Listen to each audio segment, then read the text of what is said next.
Pick it up, mop girl. That's all people like you are good for. The words sliced through the air like a slap, echoing off the glass walls of the executive boardroom. A paper cup of latte lies on its side, spilling across the polished marble floor, the caramel-colored liquid spreading in a slow, deliberate wave. Ava Reynolds, wearing a plain gray janitor's uniform and a plastic name badge that reads Lisa Carter, kneels down without a word. Her movements are calm, almost too calm, as the room fills with a chorus of snickers from the gathered executives. At the head of the table, Victoria Hensley, Chief Operating Officer of Summit Dynamics, leans back in her leather chair, eyes sharp and calculating.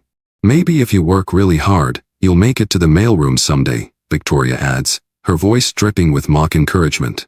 But I doubt it. More laughter follows. Ava keeps her head down, but the camera catches the flicker in her eyes. Controlled fire, the kind that waits for the perfect moment to burn. She reaches for her cleaning rag, but her other hand slips casually into her pocket, pressing the small button on a hidden recorder clipped inside. What no one in this room knows is that this so-called mop girl is not who she appears to be. 3 weeks ago, Ava was sitting in her father's high-rise corner office, wearing a tailored navy suit, reviewing confidential files that would change everything. Her father, Gregory Reynolds, CEO of Reynolds Global, had slid a thick folder across the desk. 22 formal complaints of racial discrimination at Summit Dynamics, all dismissed by HR. I need proof, Ava, he'd said.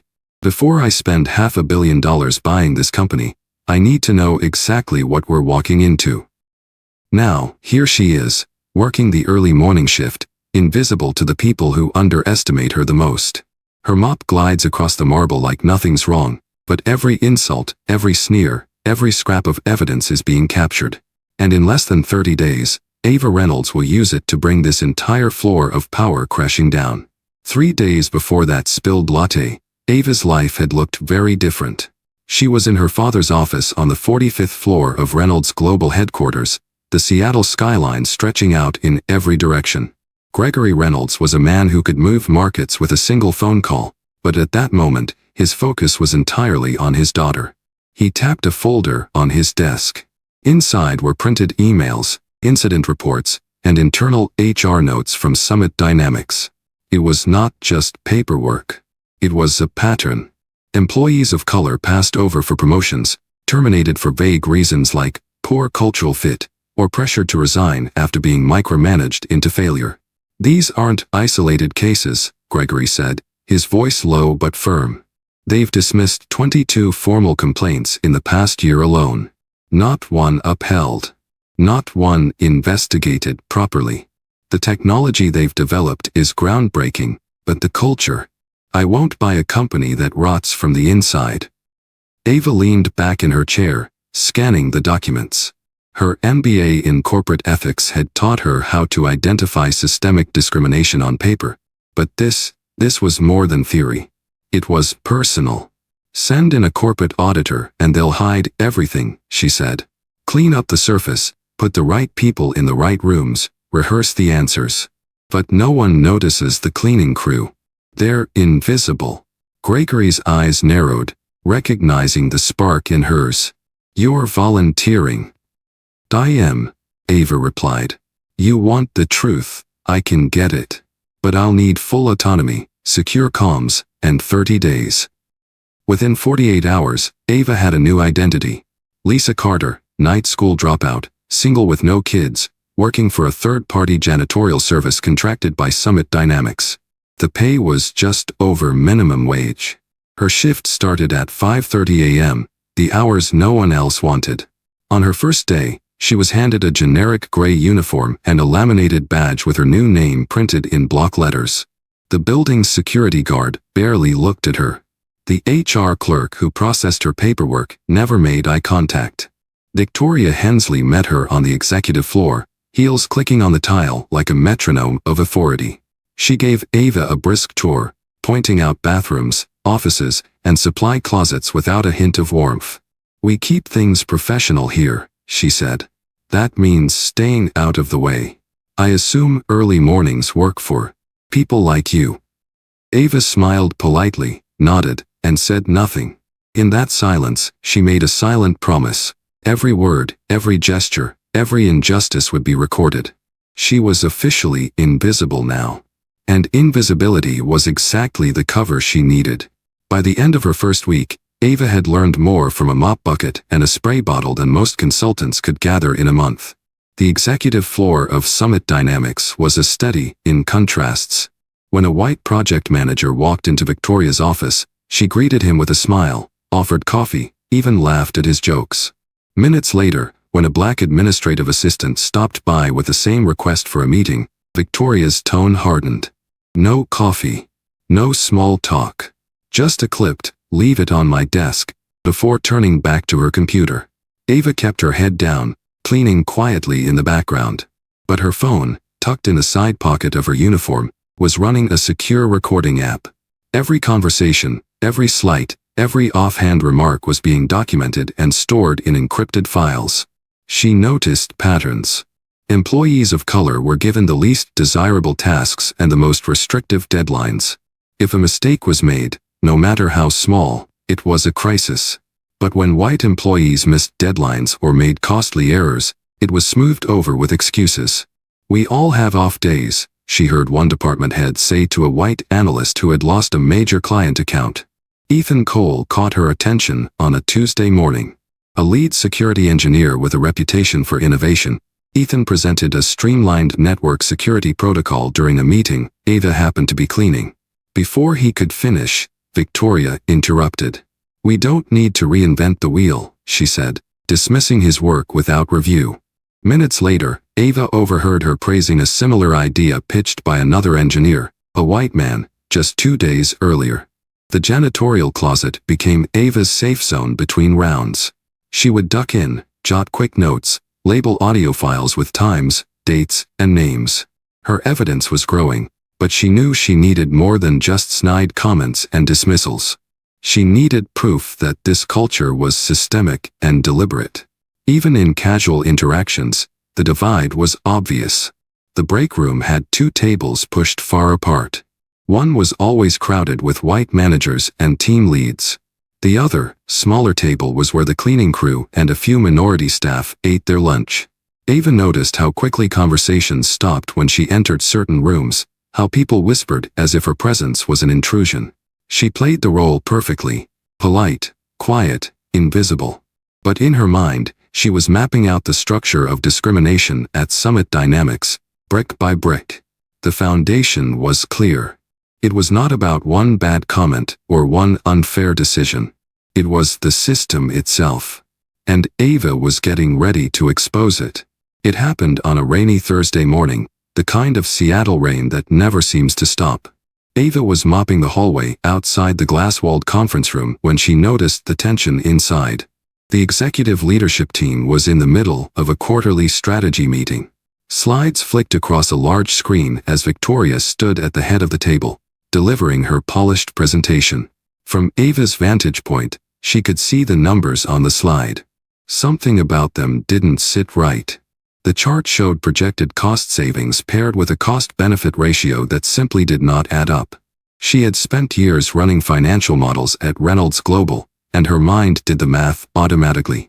"The ratio is off," she murmured under her breath as she wrung out her mop. Ethan Cole, seated near the back, heard her. He glanced toward the door, frowning, then back to his tablet. A moment later, his eyebrows lifted slightly in surprise. She was right. The ratio was wrong by a significant margin. Before Ethan could speak, Victoria caught him looking toward the hallway. "Is there a problem with the cleaning staff, Mr. Cole?" she asked, her voice carrying just enough to make sure Ava could hear. Ethan hesitated. "Actually, I was just..." "If you have time to eavesdrop on executive discussions," Victoria cut in, "you're clearly not working hard enough." Her tone was sharp, laced with a kind of condescension that made the rest of the room shift uncomfortably in their chairs. Ava didn't flinch. She looked up just long enough to meet Victoria's gaze. "I apologize, ma'am. I didn't mean to interrupt." Her voice was even, calm. "Some people should focus on the jobs they're qualified for," Victoria added loudly, scanning the room for approving nods.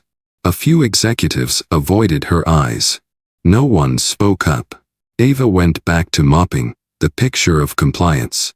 But inside, she noted every detail.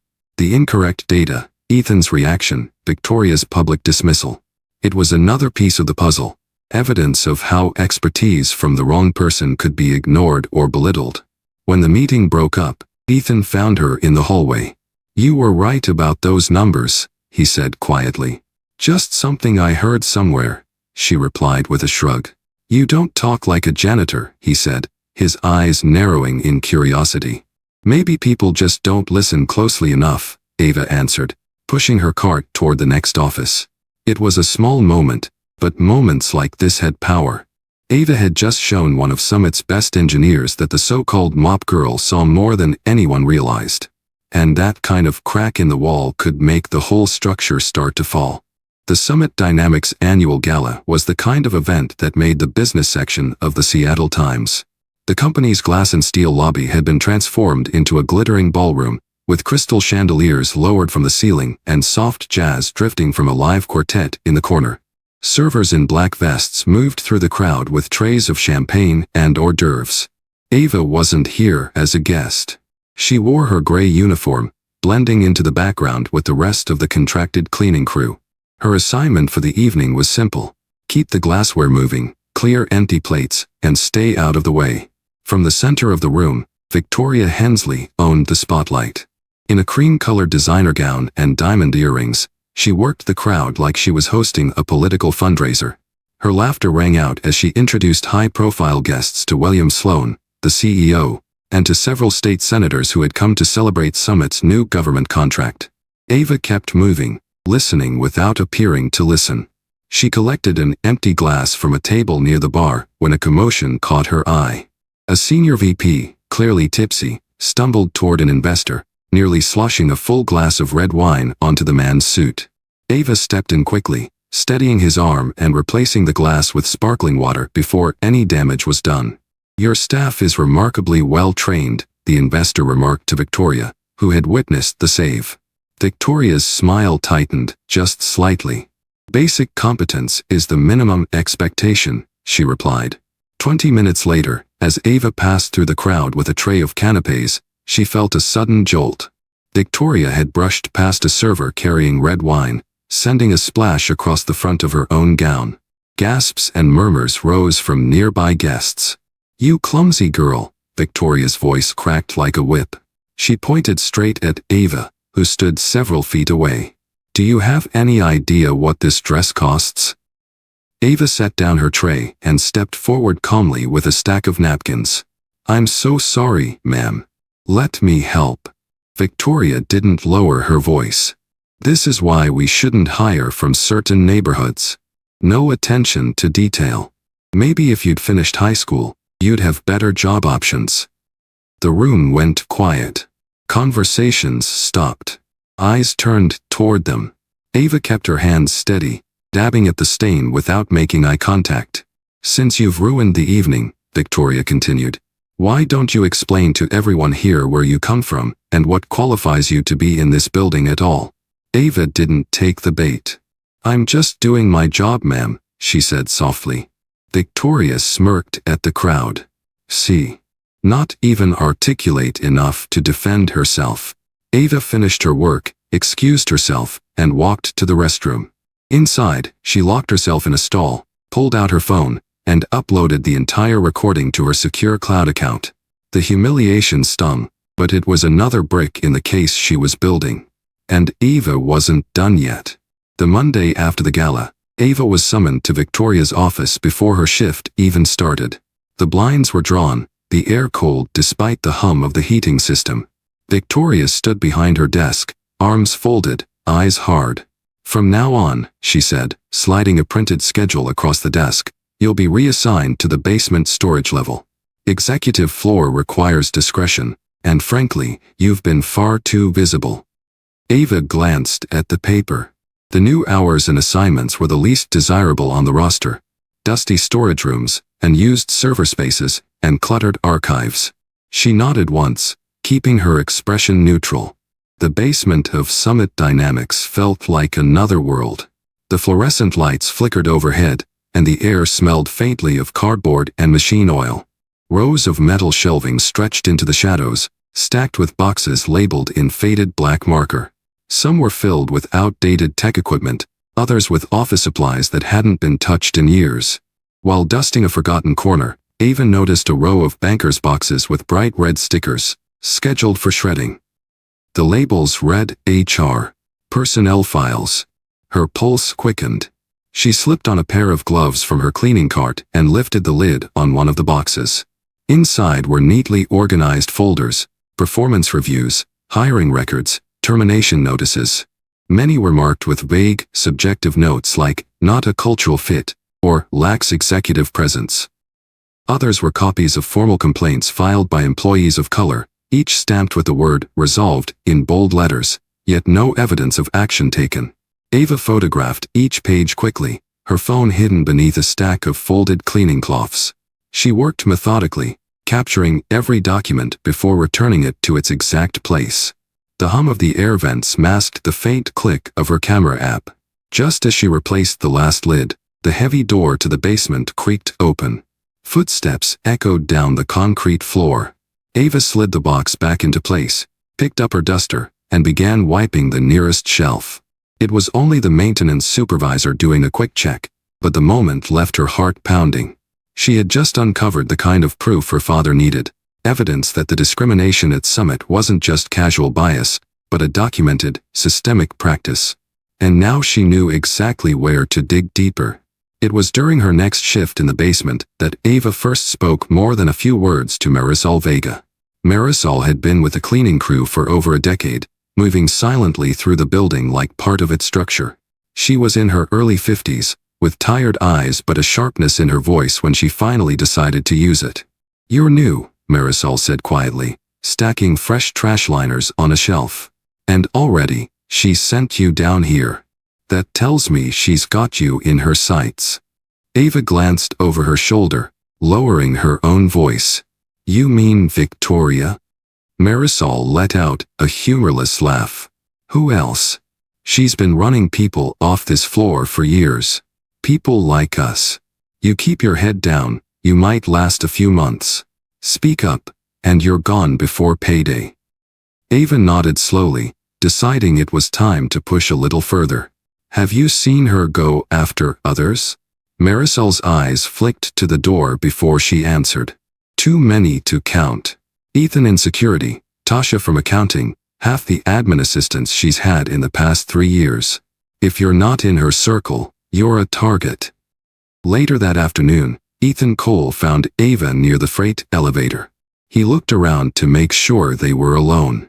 "She's building a case to get rid of you," he said, voice low. "Claiming you've been snooping around where you don't belong. She's tried it with me too." Ava pretended to focus on rearranging her cleaning cart. "Why tell me this?" "Because I've been documenting her for years," Ethan replied. "Emails, meeting notes, performance review discrepancies. I thought I was the only one who noticed the pattern. But you see it too, don't you?" Ava met his gaze just long enough for him to understand. "I see it. And I'm keeping records." That was the moment the silent alliance began. Marisol knew the ground-level gossip and the history no one dared write down. Ethan had the insider's view on decision-making and the paper trail to match. Ava had the strategic vision and the hidden identity that tied it all together. They didn't shake hands, didn't make any formal pact. But from that day forward, each of them watched and listened a little more closely. They were no longer just surviving Summit dynamics. They were preparing to expose it. It didn't take long for Victoria to start noticing small things that didn't add up. Ava was too alert for a janitor, too precise in how she moved through the building. She never lingered, but she always seemed to be within earshot of important conversations. One afternoon, Victoria stood in the executive lounge reviewing security footage on her tablet. There was Ava, pushing her cart past the glass-walled conference room during a high-level strategy session. Another clip showed her in the hallway outside the HR director's office, changing a trash liner while 2 managers discussed staffing changes. The next morning, Victoria intercepted Ava in the hallway. Her heels clicked sharply against the polished floor as she closed the distance. "Let me see your phone," she said without preamble.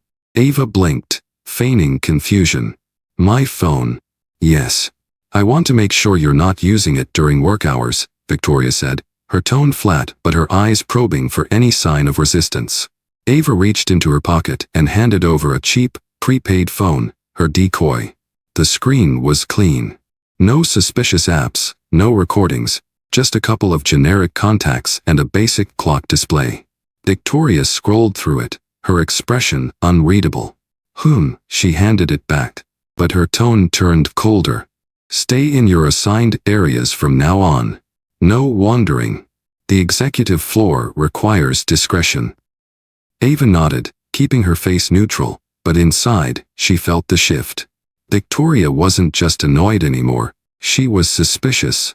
That meant Ava's timeline was shrinking. That afternoon, Ava noticed more cameras active in the basement. Security staff passed through more often than usual. Even Ethan warned her, "She's watching you now. Probably told security to track your movements." Ava kept her head down, pushing her cart like always, but her mind was already recalculating. If Victoria was onto her, she couldn't afford even the smallest mistake. The investigation had to move faster. Victoria might suspect she was more than just a mop girl, but she still had no idea who she was really dealing with. And Ava intended to keep it that way, at least until the trap was ready to close. By the end of her third week, Ava knew the window was closing. Victoria's suspicion was growing by the day, and now the seal was hovering over every department like a storm cloud. Ava's father, Ava Reynolds, sent her a secure message late one night. "I'm coming in tomorrow for preliminary acquisition talks. We need something definitive before the deal moves forward." That single line changed Ava's strategy. She no longer had weeks to build the case. She had hours. Before dawn the next morning, she wheeled her cart into the main conference room under the guise of preparing it for an afternoon meeting. She polished the long walnut table slowly, methodically, all while slipping a small, high-gain audio recorder underneath its center. The device was thin enough to blend with the dark grain of the wood, its battery strong enough to capture an entire day of conversation. Her goal was simple: record Victoria in her natural element, unguarded, talking freely among executives who assumed no one else was listening. If she could capture just one exchange where Victoria instructed staff to hide certain employees or falsify records before Gregory's arrival, it would be the smoking gun. Around mid-morning, Ava crossed paths with Ethan near the freight elevator. She handed him a folded note tucked inside a fresh towel from her cart. It was short and clear: recorder in place. Watch for movement in conference room. Ethan gave the smallest nod before walking away. Meanwhile, Ava made a deliberate circuit through the building, hitting every location where she knew key documents were kept. Copy rooms, unlocked file drawers, even the print station on the executive floor. She snapped photos of anything connected to the performance review manipulations she'd seen in the basement files. By noon, the atmosphere in the building shifted. Gregory had arrived, and Victoria was in full charm mode, parading him through carefully selected offices and greeting staff she normally ignored. Ava noticed how many minority employees had been moved into visible spots for the day. It was the staged diversity she'd predicted from the start. She kept her distance, blending into the background. The recorder was running, her files were uploading to secure storage, and every step Victoria took was being watched. The stage was set. Ava was ready to end this. The next morning, Ava was summoned to the main conference room. Her cart was left in the hallway, the door closing behind her with a soft click.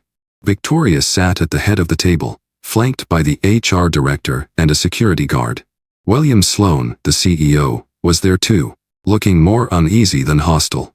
Victoria didn't waste time. "Lisa Carter," she began, using Ava's cover name, "your performance has been unacceptable. You've been seen in restricted areas, lingering near confidential meetings, and conducting yourself in ways unbecoming of staff." She slid a thin folder across the table. Inside were printed screenshots from security cameras, each one showing Ava near executive offices.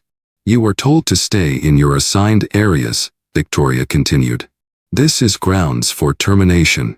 Effective, immediately. Ava glanced at the clock on the wall. 9:08 a.m. 2 minutes ahead of schedule. She looked up at Victoria, her voice steady. Am I being fired for performance, or because of my race? Victoria's cheeks flushed.